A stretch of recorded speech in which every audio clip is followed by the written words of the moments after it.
देते हो। कर्म की है गति न्यारी।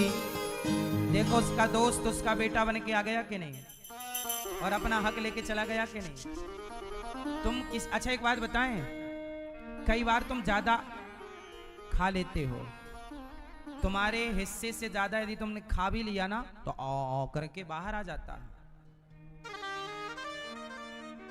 सही है गलत है?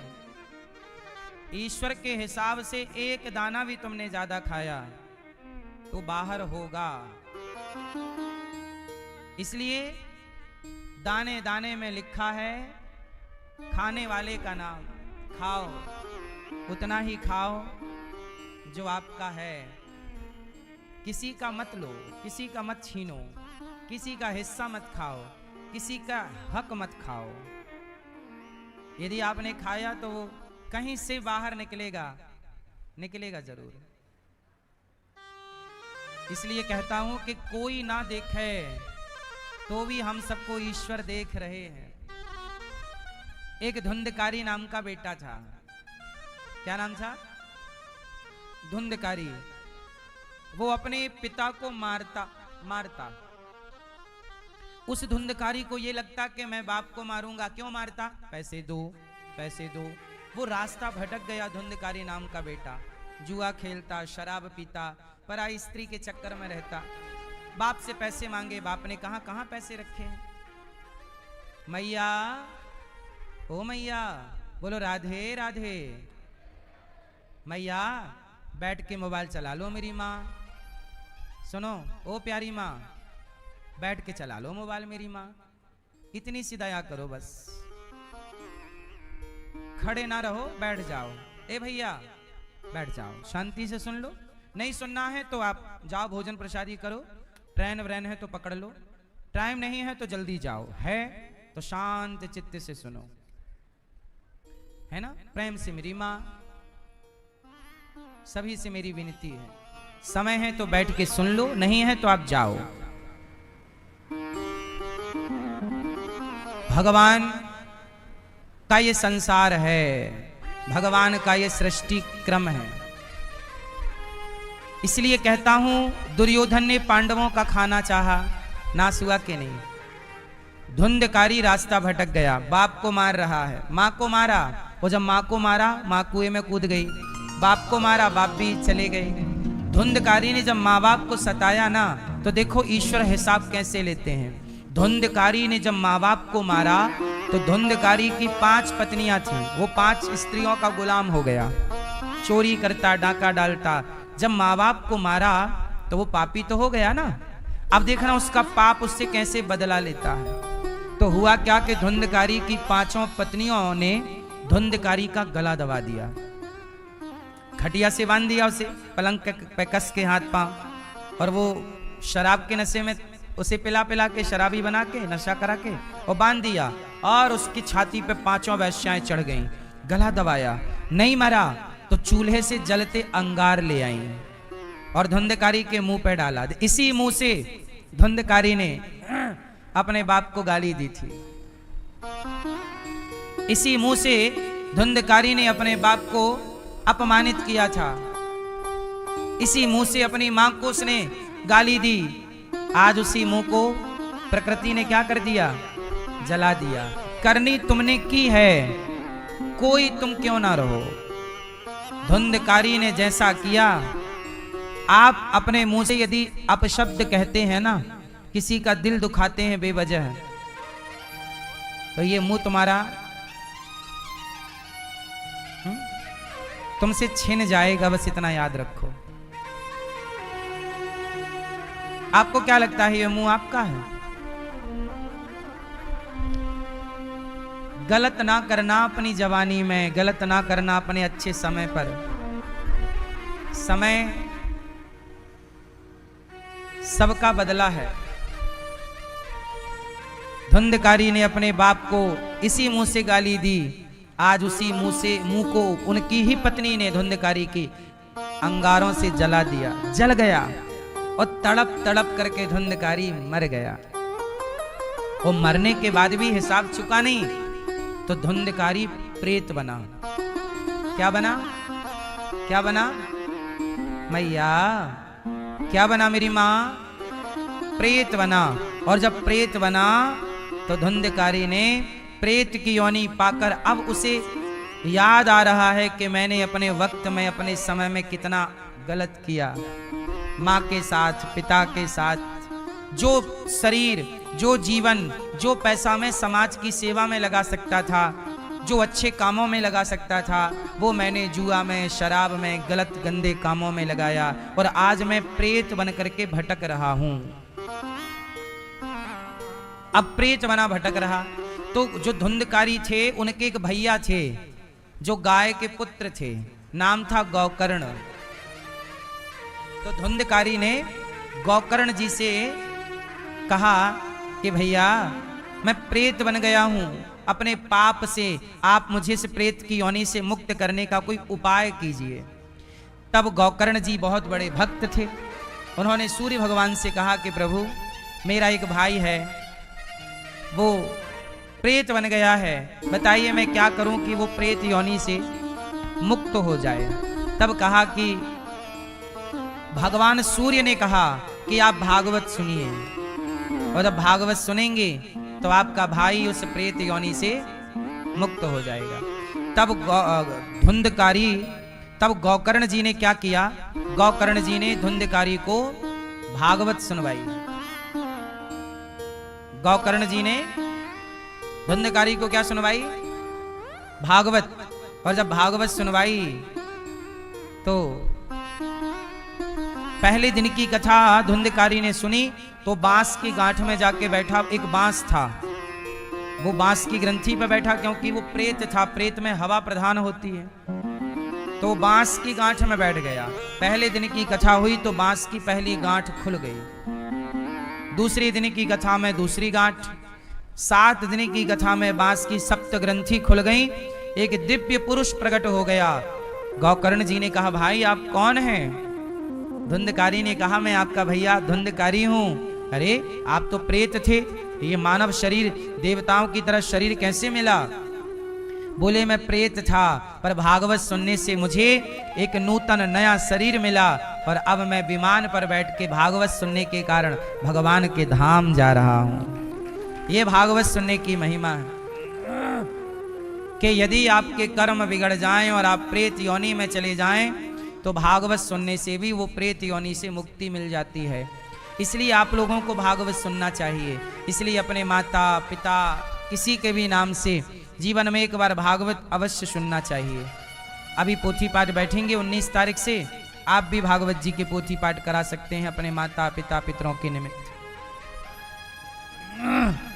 और आप भी ये पुण्य से अपने आप को जोड़ सकते हैं। इसलिए हम बार बार आपसे कहते रहते हैं भैया जीते जी एक बार भागवत सुन लो, सुन लो। आपका यही पुण्य आपकी रक्षा करेगा। आपको समझ में आए कि नहीं आए राम जाने, हम तो कहते रहते हैं।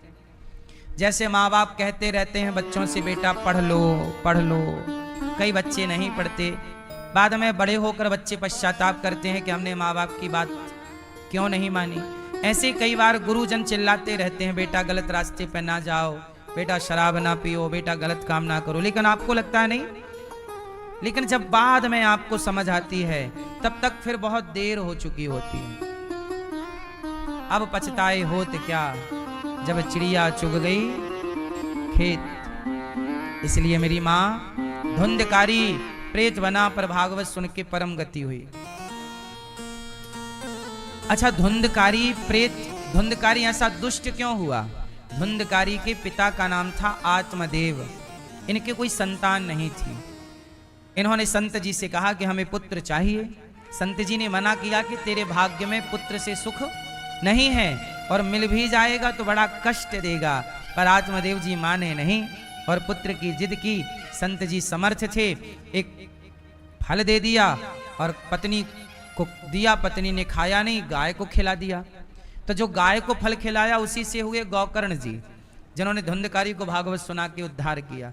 और धुंधली ने क्या किया? बहन का बेटा पैसों से खरीद लिया, वही कहलाया धुंधकारी। संत जी ने समझाया था कि पुत्र के लफड़े में ना पड़ो, तुम्हारे भाग्य में जो नहीं है सुनिए। पर नहीं नहीं नहीं पुत्र चाहिए चाहिए चाहिए चाहिए, और मिला तो इतना कष्ट दिया कि ये जीते जी मर गए। जो चीज आपको ईश्वर ने नहीं दी, मतलब नहीं दी, उसमें भी कोई वजह है, कारण है। आप लोग कई बार दुखी रहते हैं कि भगवान ने हमें ये क्यों नहीं दिया। सब चीजें सबके लिए नहीं होती। किसी को भगवान ने नेता बनाया है, किसी को इंजीनियर बनाया है, किसी को एडवोकेट बनाया है, किसी को जज बनाया है, किसी को साइंटिस्ट बना दिया, किसी को डॉक्टर बनाया, किसी को मजदूर। अब आप कहोगे कि सबको एक सा, जरा सोचो, सभी डॉक्टर होते तो फिर मरीज कौन होता। सबको एक सा नहीं बना सकते ना। सब कैसे बने? सब अपने कर्मों के अकॉर्डिंग बनते चले।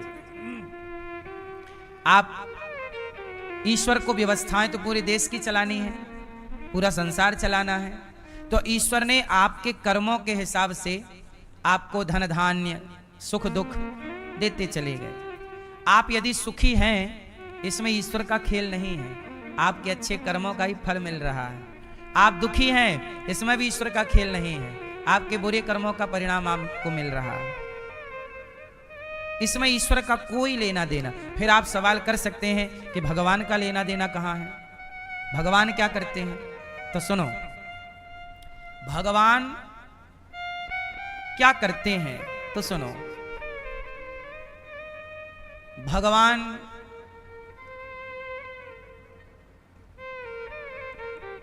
एक गुरु जी के दो शिष्य थे। अब देखो भगवान क्या करते हैं, भक्ति क्यों की जाती है, इस प्रश्न का उत्तर दे रहा हूं एक उदाहरण से, ताकि आपको सदा के लिए याद रह जाए और समझ आ जाए। तो सुनो, एक गुरु जी के दो शिष्य थे, दोनों मित्र भी थे। शिष्य जो थे, दो मित्र थे, दो दोस्त थे। एक दोस्त मंदिर जाता, पूजा करता, सत्संग करता। दूसरा दोस्त जाता क्लबों में नाचता, पराई स्त्री पराई पुरुष के चक्कर में, पराई स्त्रियों के चक्कर में नाचता, शराब पीता, वैश्याओं के संग में रहने लग गया। एक मित्र पूजा सत्संग और दूसरा मित्र वैश्याओं के चक्कर में, गलत रास्ता। एक दिन क्या हुआ कि जो मित्र वैश्याओं का संग करता था, गलत संगति थी, उसी रास्ते में सोना मिल गया। रास्ते में सोने से भरी थैली, अरे वाह, सोना मिला, सोना। और एक जो सत्संगी था, जो कथा सुन के घर जा रहा था, उसके रास्ते में ना पांव में लोहे की कील घुस गई, और कील ऐसी घुसी कि हड्डी चीरती हुई पार हो गई। बड़ा कष्ट हुआ। दोनों गुरुजी के पास आए, गुरुजी आज हमें सोने से थैली मिली भरी हुई। दूसरा बोला आज हमें लोहे की कील पांव में घुस गई। दोनों ने गुरुजी से कहा, गुरुजी ईश्वर का न्याय कैसा है? ईश्वर न्याय करते हैं कि अन्याय करते हैं? जो कील जिसको घुसी ना, उसने कहा कि गुरुजी ईश्वर को न्याय करना नहीं आता। क्यों? मैं पूजा करता, मैं सत्संग करता, मैंने आज तक किसी का दिल नहीं दुखाया, तो मुझे लोहे की कील घुसा दी। और वो वैश्याओं के संग करता है, गलत काम करता, झूठ बोलता है, चोरी भी कर लेता है, उसे सोने की थैली दिला दी भगवान ने। कैसा न्याय है ईश्वर का? तब गुरुजी ने कहा कि बेटा ईश्वर का न्याय बिल्कुल सही है, तुम्हारी समझने में गलती हो रही है।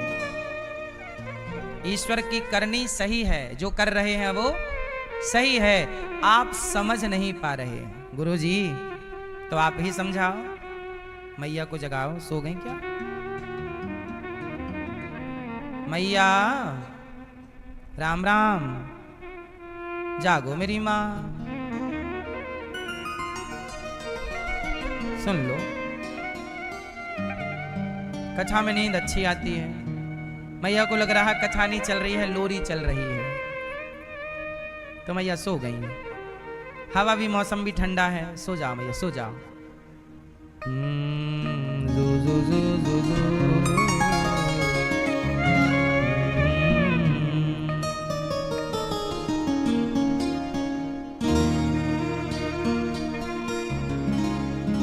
अब गुरुजी बताओ, भगवान का न्याय तो बड़ा गलत है। देखो ना, हम कभी झूठ नहीं बोलते, गलत काम नहीं करते। भगवान बोले गुरुजी बोले भगवान का न्याय सही है, तू समझ नहीं पाया, तो गुरुजी आप समझाओ। तब गुरुजी ने समझाया कि बेटा, ईश्वर के पास तेरे कई जन्मों का हिसाब होता है, आपको आपके जन्म का हिसाब किताब पता ही नहीं है। ये जो आदमी है, जिसे तेरे दोस्त को सोने का भरा थैली मिली सोने से, आज के दिन उसे कहीं का राजा बनना लिखा था उसके भाग्य में। वो पिछले जन्म का बहुत बड़ा पुण्यात्मा, पर इस जन्म में वो रास्ता भटक गया, वैश्याओं का संग कर रहा है। तो संग गलत करने से उसका पुण्य समाप्त हुआ और इतना सा सोना मिल पाया है, जबकि उसे मिलना था खजाने, राजा। उसने गलत काम करके पुण्य नष्ट कर लिया, और ये भी धन उसका जल्दी नष्ट हो जाएगा वैश्याओं में। और तुझे फिर गुरुजी, मुझे लोहे की कील क्यों मिली? मैं तो बड़ा भगवान का भक्त हूं। कहा कि बेटा, आज के दिन तेरी मृत्यु है, आज तुझे मरना था, आज तेरे जीवन लीला समाप्त होने वाली थी, पर तूने भक्ति की, सही रास्ता अपनाया, तो परमात्मा ने तेरे भाग्य की रेखाओं को बदल दिया, और लोहे की कील जो घुसी, उसी दर्द से तेरी मृत्यु टाल दी भगवान ने। तो लोहे की कील से तेरी मृत्यु टल गई और तेरा जीवन अब तेरे सामने है। कई बार हमें लगता है कि वो बड़ा पापी है, पर बहुत खुश है, कमा रहा है, हम सही चल रहे हैं, धर्म से चल रहे हैं, बेईमानी नहीं करते, पर हम गरीब हैं, पैसे तो आ ही नहीं रहे, हम बड़े परेशान। आप लोग वर्तमान देखते हैं। अच्छा देखो ना, दुर्योधन ने पांडवों का धन हड़प लिया कि नहीं? और दुर्योधन ने सिर्फ धन नहीं हड़पा, पांडवों की पत्नी भी हड़प ली। द्रौपदी ले आए ना बाल पकड़ के भरी सभा में, और पांडवों का धन भी हड़प लिया, पत्नी भी हड़प ली, अर्थात चीरहरण किया। फिर भी आप देखो ना, पांडव लोग जो धर्म से चल रहे थे, वो वनवास चले गए, दर दर की ठोकर खा रहे। जो धर्म से थे उन्हें क्या मिला? जोर से, उन्हें जंगल की ठोकरें मिली। बोलो हाँ, पांडव धर्म से थे, धर्म पर थे, गलत नहीं किया कभी, और भक्त भी हैं। क्या मिला? 12 साल का वनवास, 1 वर्ष का अज्ञातवास। और कौरव दुर्योधन अधर्मी है, तो उन अधर्मियों को पांडवों का धन भी मिल गया, वो और डबल बड़े आदमी हो गए। बताओ, पांडवों का धन कौरवों ने हड़प लिया, तो कौरव और डबल बड़े आदमी हो गए कि नहीं, धनवान हो गए कि नहीं? तो जो गलत कर रहा है उसका धन बढ़ गया, और जो धर्म पर था उसे वनवास जाना पड़ा। यही ना है, आप तो जानते हो ये सब चीजें। अब बताओ, ये ईश्वर का न्याय सही था कि गलत? उत्तर जोर से, जोर से। हाँ, ईश्वर के न्याय पर भरोसा रखिए, थोड़ा देर से न्याय होगा।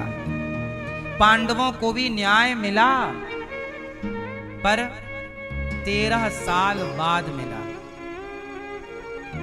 कौरवों को डबल धनवान तो बन गए, लेकिन डबल धनवान होने के बाद भी सर्वनाश हो गया। हुआ कि नहीं? बोलो हाँ कि ना। मैया, पांडवों का धन हड़पने वाले कौरवों का क्या हो गया? सर्वनाश।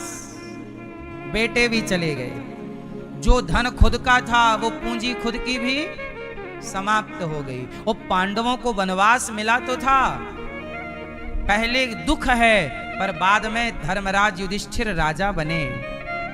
हस्तिनापुर किसकी हुई? धर्मराज युधिष्ठिर। तो धर्म पर चलने वाले के जीवन में पहले कष्ट हो सकता है, पर अंत भला है।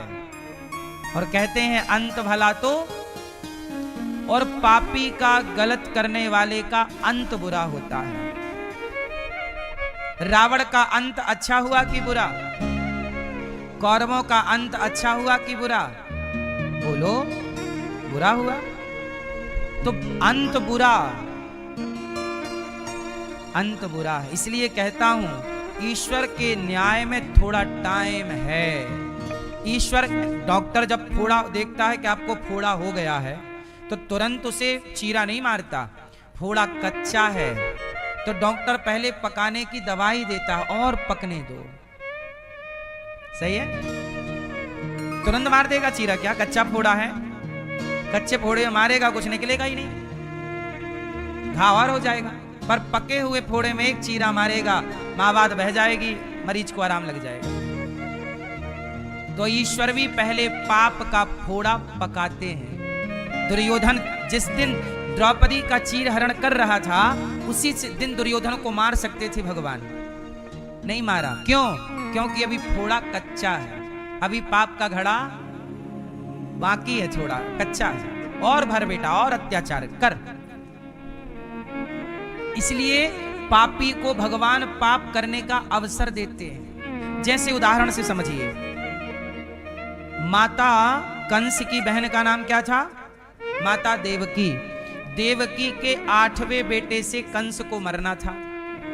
आकाशवाणी ने यही तो कहा था कि कंस देवकी के 8वें पुत्र से तेरी मृत्यु होगी।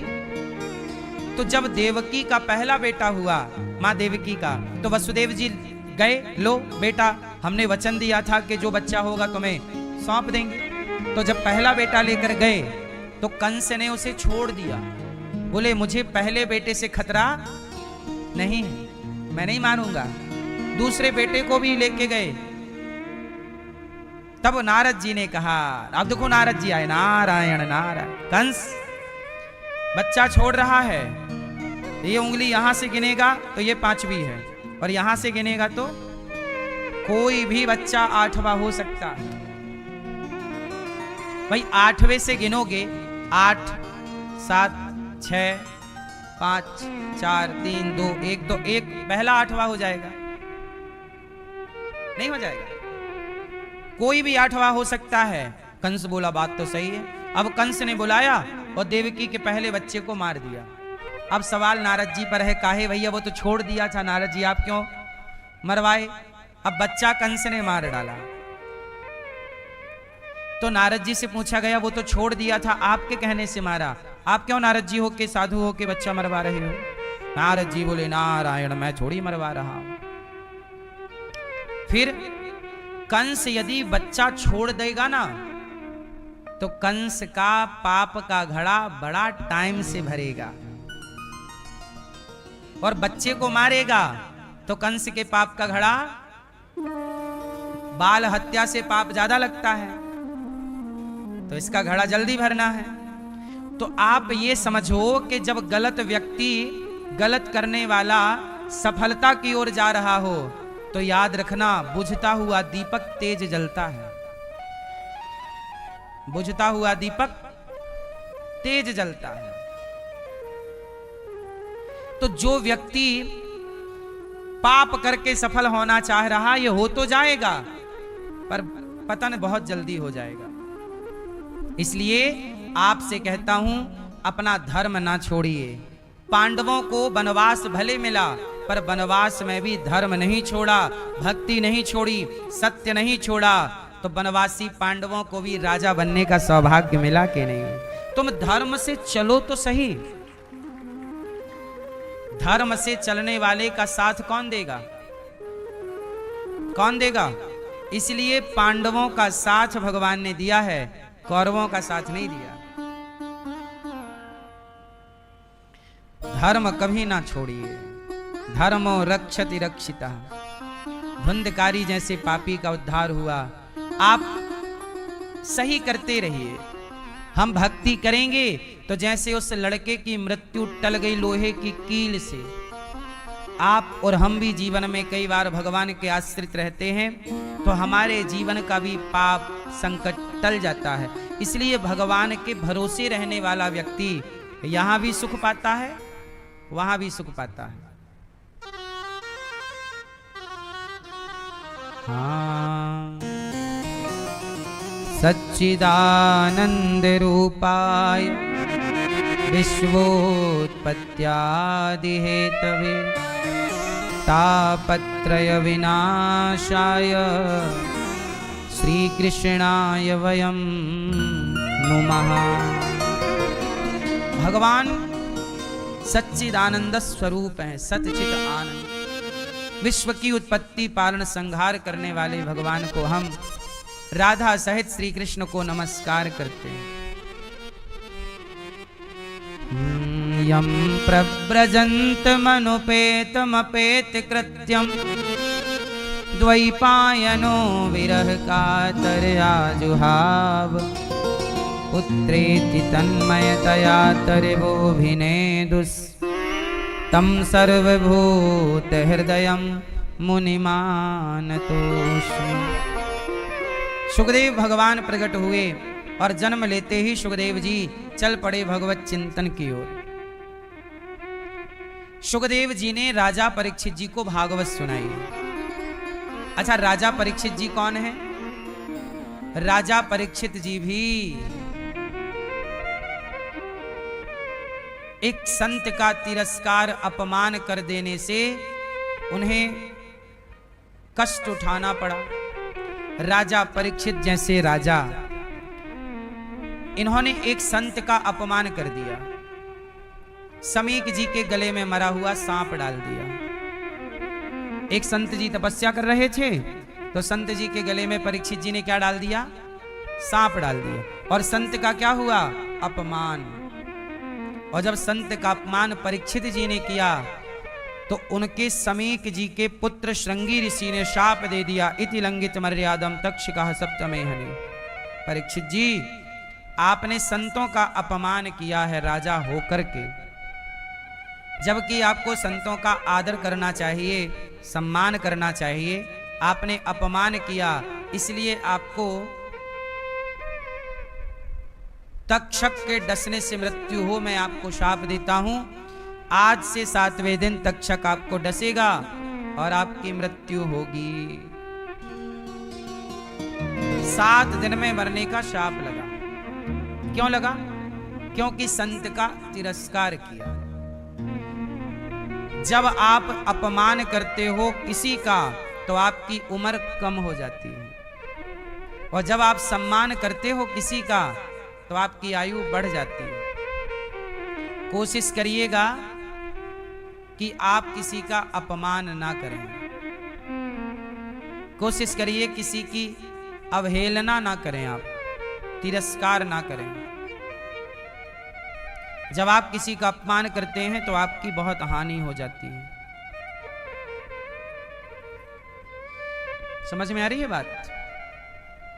माँ का, पिता का, गुरुजनों का, किसी का अपमान, यहां तक कि भगवान राम के पूर्वज थे राजा दिलीप। ये राम जी के कौन हैं? पूर्वज। राजा दिलीप एक बार क्या थे, जा रहे थे तो रास्ते में गाय मिली राजा दिलीप को।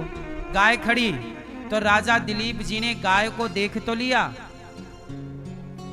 पर गाय को देख करके प्रणाम नहीं किया। गाय को, गाय के लिए श्रद्धा से शीश नहीं झुकाया, मतलब गाय के प्रति श्रद्धा नहीं रखी। और जब गाय के लिए श्रद्धा नहीं रखी तो राजा दिलीप के यहां संतान ही नहीं हो रही थी। एक दिन राजा दिलीप अपने गुरुजी वशिष्ठ जी के पास गए। गुरुजी, आप कृपा कीजिए, कोई संतान नहीं है, क्या कमी हो गई, क्या गलती हो गई? तब वशिष्ठ जी ने कहा कि आपसे गौ माता नाराज है। आप राजा हैं और राजा होकर भी आप गाय का आदर नहीं करते। एक दिन गाय आपको मिली और आपने गाय को जहां थे वहीं से प्रणाम कर लेते। आपने गाय को इग्नोर किया, इसलिए आपकी संतान नहीं है। क्या करें गुरुजी? ये लो नंदिनी, गाय का नाम था नंदिनी, ये लो गाय, सेवा करो। जब गाय तुम्हारी सेवा से प्रसन्न होगी तो तुम्हारे वंश की वृद्धि होगी। ये रघुवंशम महाकाव्य रघुवंश में लिखी हुई राम के पूर्वजों की एक सत्य कथा है। कालिदास जी लिख रहे हैं इस कथा को, महाकवि कालिदास, रघुवंशम। अब हुआ क्या कि भगवान की कृपा से उन्होंने गाय को ले लिया और गाय की सेवा करने लग गए। गाय को भोजन करा के खाएं, गाय पानी पी ले तब राजा दिलीप पानी पिए, ऐसी सेवा।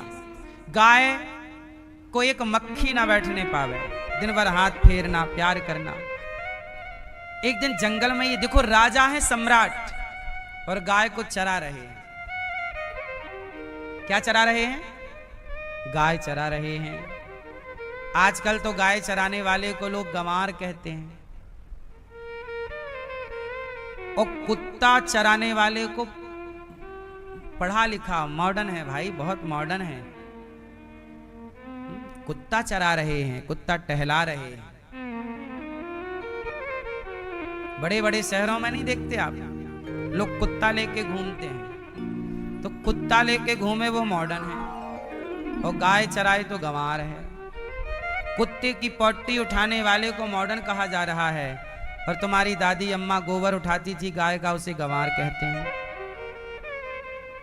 बदल गया ना, कुत्ते, गाय के गोबर से कुत्ते की पट्टी तक आ गया। ये विकास है नहीं? गौमूत्र पर नाक सिकोड़ने वाले लोग बिल्ली की पट्टी की बनी कॉफी बड़े चाव से पी रहे हैं। कहते हैं तुम गाय का मूत्र पीते हो, हम तो गौ का मूत्र गौमूत्र पीते ही हैं, पर हम गौमूत्र पिए तो गंवार। और आपको पता है दुनिया की सबसे महंगी कॉफी होती है, कॉफी, चाय कॉफी, कॉफी बनती है वो बिल्ली की पट्टी से। एक बिल्ली होती है अलग तरह की, वो बिल्ली जब पट्टी करती है तो लोग उसकी पट्टी सुखाते हैं और सुखा के फिर उसे पीस करके वो महंगी कॉफी कहलाती है, ब्रांडेड। मतलब हम गौमूत्र पिए तो हम गंवार, और तुम बिल्ली का पट्टी पियो तब तो तुम पढ़े लिखे मॉडर्न। तो ऐसा है आजकल। देख तेरे संसार की हालत क्या हो गई भगवान। भगवान राम गौमूत्र पीते हैं, लिखा हुआ मिल जाएगा आपको। भगवान कृष्ण गौमूत्र पीते हैं। हमारे सनातन में पंचगव्य पीने की परंपरा है। क्या पीने की परंपरा है? पंचगव्य। कितने लोग पंचगव्य के बारे में जानते हैं? तो सुनो, पंचगव्य पिए बिना आप यज्ञ करने के अधिकारी नहीं होंगे। राम जी ने भी यज्ञ किया तो पंचगव्य पी कर किया, भगवान कृष्ण ने भी यज्ञ किया तो पंचगव्य पी कर किया। पंचगव्य क्या होता है? गाय के 5 चीजों से पंचगव्य बनता है। गाय के क्या क्या? दूध, दही और घी, ये 3, और चौथा गोबर का रस, और 5वां गौमूत्र, है ना? दूध, दही, घी, और चौथा गौरस, गौ माता के गोबर का रस। और 5वीं क्या है पता है आपको? हैं? हाँ, ये पंचगव्य है, जिसे पी करके राम जी ने, भगवान कृष्ण ने यज्ञ किया। गौमूत्र पीकर ही हम लोग यज्ञ का विधान करते हैं। लेकिन अब आज के युग में ये सब बातें कहो तो लोग हंसते हैं कि क्या तुम गंवारों की बात कर रहे हो। ऐसे ही है, हम लोगों ने पढ़ लिख करके क्या किया? अपनी संस्कृति पे हंसना स्टार्ट कर दिया, अपनी परंपराओं पे हंसना शुरू कर दिया, क्योंकि पढ़े लिखे हैं। मुसलमान अपनी कुरान पे नहीं हंसता, अपनी टोपी पे नहीं हंसता मुसलमान, पर हिंदू अपने माथे की तिलक पे हंसता है, अपनी शिखा पे हंसता है। सही? जिन लोगों ने अपनी परंपराओं से प्रेम करना छोड़ दिया तो फिर वो परंपराएं तो लुप्त हो ही जाएंगी ना। इसलिए अपनी परंपराओं को जीवित रखिए। राजा परीक्षित जी ने एक संत का अपमान कर दिया। अब राजा दिलीप ने गाय की सेवा शुरू की। एक दिन क्या हुआ, जंगल में राजा दिलीप गौ माता चरा रहे थे कि गाय का जो हुआ क्या कि गाय को ना शेर ने पकड़ लिया। ये बैठे थे कहीं पेड़ की छांव में, लगा कि गाय तो चर रही है, पर जंगल से एक शेर आया बड़ा और शेर ने गाय को पकड़ लिया। अब गाय चिल्लाई बचाओ, तो राजा दिलीप दौड़े दौड़े, अरे गौ माता, शेर से निवेदन किया, ए भैया शेर हमें खा लो। अच्छा, राजा शेर के मुंह पे गाय, भाई गाय क्या है, शेर का भोजन। अब आप कोई भोजन करने बैठे और आप उसके हाथ से रोटी छीन लें, निवाला छीन लें, ये तो पाप हो जाएगा। तो राजा दिलीप उस समय शेर को मार नहीं सकते थे, जब शेर दो समय किसी को नहीं मारना चाहिए और दो समय किसी को डिस्टर्ब नहीं करना चाहिए, खाते समय और पति पत्नी के मिलन के समय। जब पति पत्नी दोनों एकांत में हों उस समय किसी तीसरे को पति पत्नी के बीच में विक्षेप नहीं करना चाहिए, वरना पाप लगता है। और दूसरा भोजन के समय। अब हुआ क्या कि शेर मुंह पे रख लिया गाय को। अब राजा दिलीप शेर को मार नहीं सकते थे, क्योंकि शेर उस समय किस हाल में है, खाने के हाल में है, उसका भोजन है वो। तो राजा दिलीप हाथ जोड़कर बोले, हे शेर, हे सिंहराज, आप गौ माता को छोड़ दें, ये गौ माता मेरी है और मैं चरा रहा हूं, आप मुझे खा लें। शेर बोला, नहीं महाराज, हम नहीं छोड़ सकते। तो गाय बोली, शेर भैया ऐसा करो कि आप हमें खा लेना, लेकिन अभी हमारे बछड़े का दूध पिलाने का टाइम हो गया है, शाम हो गई है, हमारा बछड़ा हमारा इंतजार कर रहा होगा, हम अपने बछड़े को आज थोड़ा दूध पिला दें, उसको प्यार कर लें और समझा दें कि अब तेरी माँ तुझे नहीं मिलेगी, आखिरी दूध है, पी ले। एक बार अपने बेटे से तो कह लूं कि मैं जा रही हूं, शेर भैया एक मौका दे दो। शेर बोला कि ठीक है, तुम अपने बछड़े को जाओ, दूध पिलाओ, तब तक मैं यहां क्या करूं। राजा दिलीप बोले कि आप मुझे रख लीजिए। अब राजा दिलीप को शेर ने पकड़ लिया। देखो, एक राजा शेर के मुंह पे जाने को तैयार है, किसके लिए, गाय की रक्षा के लिए, कि मुझे मार दो पर गाय को ना मारो। और आज के राजा लाइसेंस दे रहे हैं गौ हत्या करने का, बूचड़ खानों में गाय कट रही है। अब गाय चली गई, गाय अपने बछड़े से मिली, दूध पिलाया, लाड़ किया, प्यार किया, और गाय ने पूरी बात बछड़े को बताई कि आज हमें शेर ने पकड़ लिया था और वो अब हमें खाएगा, तो हमारा दूध तुम जो पी रहे हो ना आखिरी है। तो गाय खूब, अब बछड़ा रोने लग गया, बोला माँ आप नहीं जा सकती हो, मैं चलूंगा, मैं शेर से कहूंगा कि मुझे खा। गाय बोली नहीं बेटा तुम मत जाना, नहीं नहीं मैं चलूंगा। अब बछड़ा दूध ना पिया, बोले चलो। तो अब गाय से जिद किया बच्चे ने, अच्छा मैंने दूध पी लिया चलो। अब आए तो गाय और बछड़े दोनों आ गए। शेर से बोला बछड़ा कि भैया पहले हमें खाओ, हमारी मां को मत खाओ, हमें खा लो। गाय बोली अच्छा ऐसा करो भैया, तुम्हारा हमसे वचन था, हमें खा लो, पर ऐसा ना हो कि हमें खाने के बाद तुम्हारा बच्चा भी खा लो, हमारे बच्चे को मत खाना। शेर बोला नहीं खाएंगे, बच्चा बोला हमें खाओ। शेर बोला कि बताओ तुम दोनों में एक डिसाइड कर लो खाना किसे है, बच्चे को खाऊं कि मां को खाऊं। तब तक दिलीप बोले कि शेर सिंहराज आप किसी को ना खाओ, मुझे खा लो। जब राजा शेर के चरणों में गिर पड़े कि आप मुझे खाओ, ये गाय मेरे आश्रित है और जो मेरे आश्रित है उसकी रक्षा करना मेरा धर्म है, इसे मत खाओ। जब शेर की जब राजा दिलीप की ऐसी बात सुनी तो वो शेर से एक देवता प्रकट हो गए।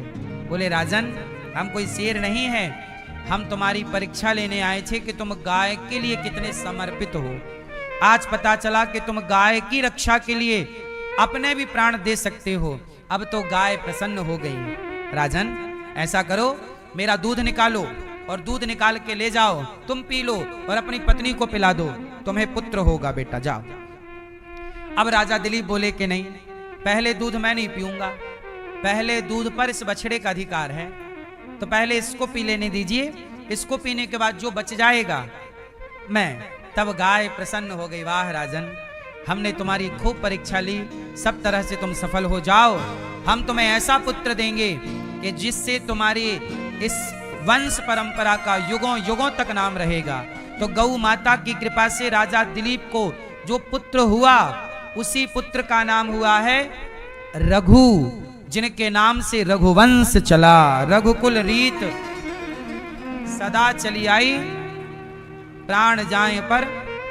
ये रघुकुल रीत, ये जो रघु हैं, ये गौ माता की कृपा से मिले पुत्र हैं।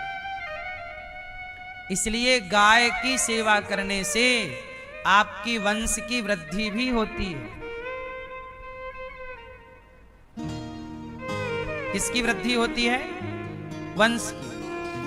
अब हमारे ऋषि मुनियों की एक परंपरा और है, लेकिन जब हम ये बात कहते हैं तो आज के लोग मजाक उड़ाते हैं, हंसते हैं। बड़े टीवी चैनल वाले, न्यूज वाले बिल्ली की पट्टी की तो कॉफी पिएंगे, पर गाय के संबंध में यदि हम कोई बात कहते हैं तो लोग हमारा मजाक उड़ाते हैं।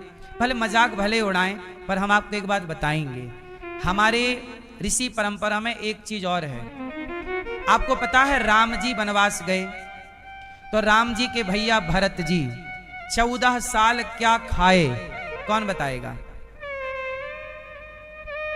और ये लिखा हुआ है पुराणों में, शास्त्रों में, हम मन से कुछ नहीं बोल रहे हैं। 14 साल भरत जी क्या खाए पता है आपको?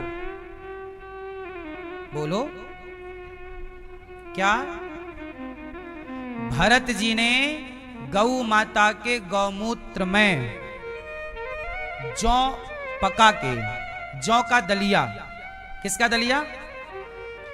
जौ का दलिया पक रहा है, पर किस में पक रहा है? गौमूत्र में। 14 साल तक भरत जी ने गौमूत्र में पकाकर जौ का दलिया खाया है। ये किसने खाया है? भैया राम के भैया भरत जी। अब ये बातें जब हम कहते हैं लोग हंसते हैं, अरे क्या बोल रहे हो। और सुनो, हमारे संत परंपरा में और भी कुछ खाने की एक परंपरा है। जो जंगल के ऋषि मुनि होते हैं वो क्या खाते हैं, क्या परंपरा है खाने की? सुनो, कहते हैं गाय को जौ खिलाकर, गाय को क्या खिलाया? जौ। और गाय को जौ खिलाने के बाद गाय जो भी खाती है ना, गोबर से बाहर आ जाता है। तो गाय जब जौ खाई तो जौ को गोबर से बाहर आया, उस गोबर से जौ को निकाला और उस जौ को धुल करके, साफ करके, उसकी रोटी बनाकर भगवान को भोग लगाकर, सोचिए उस रोटी का भोग भगवान को लगता है, भगवान को भोग लगाकर, और वो रोटी संत खाते हैं। मैंने भी एक बार खाई है, इसलिए मैं बता पा रहा हूं। तो संतों का ये खान पान। अच्छा,